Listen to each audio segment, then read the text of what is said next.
Hi, I'm Marty Nemko. This essay is called Our Private Hells. Life seems ever more difficult. There are passwords. They keep making us use ever more complicated passwords. Long gone are the days of any old 6 characters. Now try that and you're going to risk a, "That's weak." You need 8, sometimes 12 characters, at least one upper and one lowercase plus a symbol. And don't you dare repeat a character. A password saving app? It only is sometimes worth the effort to populate it and keep it populated. Arrgh. Waiting for a reply. The norm now? You're ghosted. I'd rather be roasted. At least I'd know where I stand. Now, I'm in who the hell knows limbo. Arrgh. The sword of procrastination.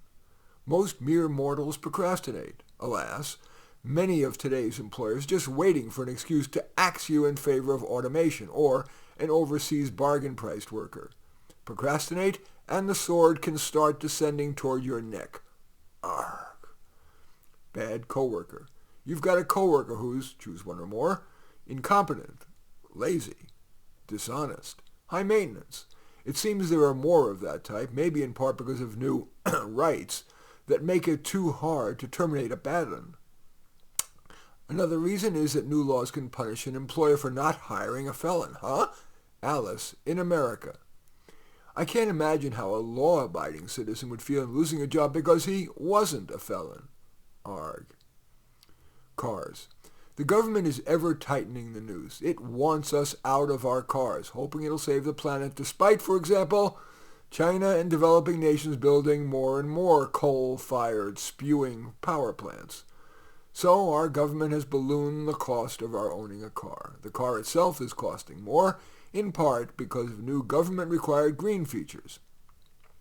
Government has goosed sales tax on that car and everything else, car registration fee, buck-a-gallon gas taxes, at least here in California, tire excise tax, tolls, parking fees, and don't you dare get a ticket. You'll practically have to take a second mortgage. And here in said California, machines will now automatically dispense budget-busting speeding tickets. Dare you go, for example, 71 in a 60. But usually you needn't worry. The traffic is making it harder to go even 20. Our government is spending transportation dollars mainly not to build new lanes, despite the increase in population. So we sit in strangling, blood pressure-busting traffic. Where are the transportation bucks going?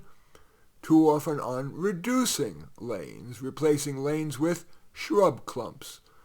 The government will have us stay home, walk, ride bicycle, or take mass transit, which compared with a car is noisier, crowded, sometimes dangerous, and takes a long time while leaving you further from your destination. And mass transit deprives us of the car, our needed island of tranquility amid life's maelstrom. Arrgh. The healthcare system. It seems ever harder to get an appointment, let alone with the doctor you want. Maybe that's in part because the system is trying to provide free care to everyone, including non-payers into the system, legal and not. Alice in America.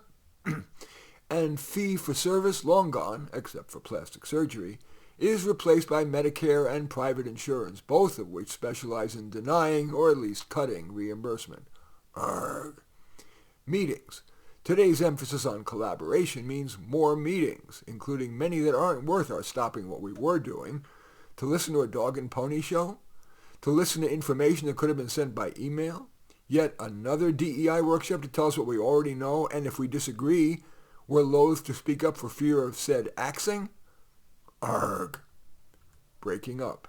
Enmity between the sexes seems to have grown, fanned by media portrayal of the sexes as far from equal. Women are spunky, smart, ethical. Men are boors, slobs, or sleazes. And the divorce process seems to be ever less, ironically, collaborative and more seething, expensive, and protracted. And if child custody is involved, oi. Arrgh.